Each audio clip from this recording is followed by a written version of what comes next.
Hello everyone, welcome to my channel. आज हम लोग कक्षा 4 की फुलवारी हिंदी पाठ्य पुस्तक का पार्ट 6 हाँ में हाँ करेंगे।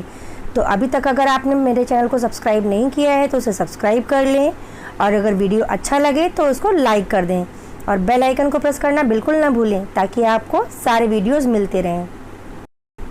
तो बच्चों, शुरू करते हैं पार्ट 6 हाँ में हाँ। यह एक बुंदेलखंड की लोक कथा है जिसकी रीडिंग आप लोग खुद करेंगे। अगर मैं वीडियो में रीडिंग कराऊंगी तो वीडियो बहुत लंबा हो जाएगा, तो इसलिए मैं सीधे इसका अभ्यास शुरू करूंगी। चलिए अभ्यास शुरू करते हैं। सबसे पहले आपके बोध प्रश्न है जिसमें प्रश्न नंबर 1 है, उत्तर लिखिए। आपको यहाँ पे प्रश्न दिए गए हैं जिनके उत्तर लिखने हैं। का है, लोक कथा में किस तरह के लोगों पर व्यंग किया गया है? उत्तर है, इस लोक कथा में झूठ मूठ में हाँ मिलाने वाले लोगों पर व्यंग किया गया है। प्रश्न नंबर खा है, इस लोक कथा में यातायात के किन किन साधनों का नाम आया है? जिसका उत्तर है, इस लोक कथा में हाथी, ऊंट, घोड़ा और पालकी नामक यातायात के साधनों का नाम आया है। अगला प्रश्न नंबर गा है, हाँ में हाँ लोक कथा से क्या सीख मिलती है? जिसका उत्तर है, इस लोक कथा से सीख मिलती है कि ना तो हमें झूठ मूठ में हाँ मिलानी चाहिए और ना ही सुननी चाहिए। चलिए आगे बढ़ते हैं प्रश्न नंबर 2 की तरफ। सोच विचार बताइए।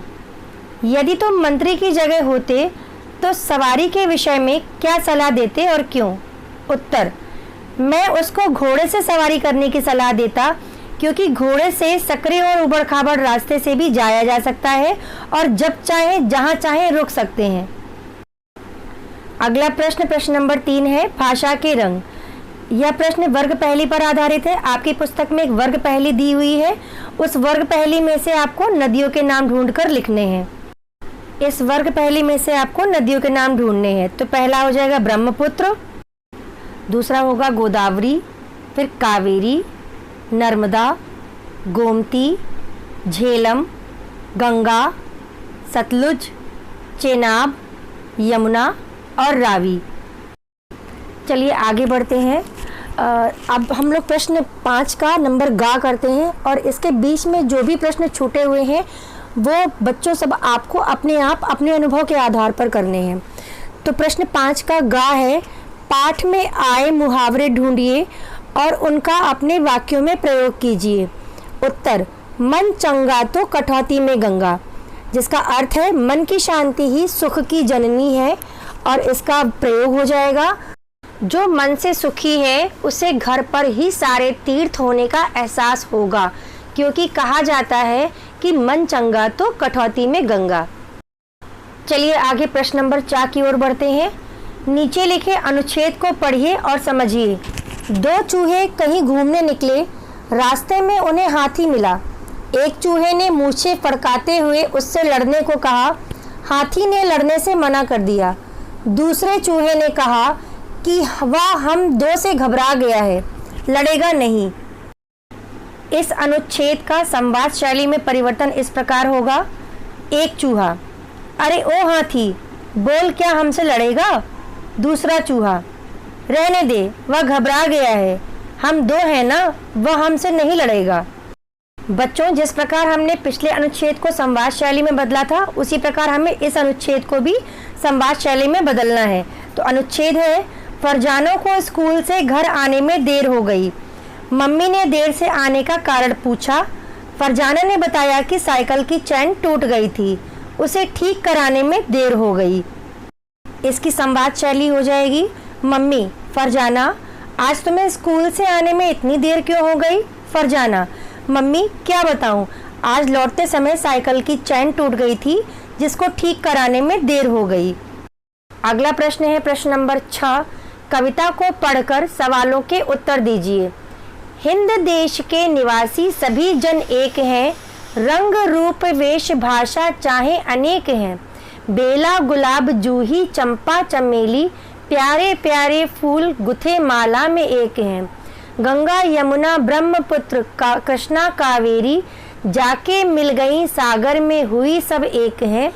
कोयल की कूक प्यारी, पपीहे की टेर न्यारी, गा रही तराना बुलबुल राग मगर एक हैं। अब इसी कविता पे आधारित कुछ प्रश्न दिए गए हैं, आइए उनके उत्तर देखते हैं। कविता में किन किन फूलों के नाम हैं? उत्तर बेला, गुलाब, जूही, चंपा, चमेली। किन किन नदियों के नाम हैं? गंगा, यमुना, ब्रह्मपुत्र, कृष्णा, कावेरी।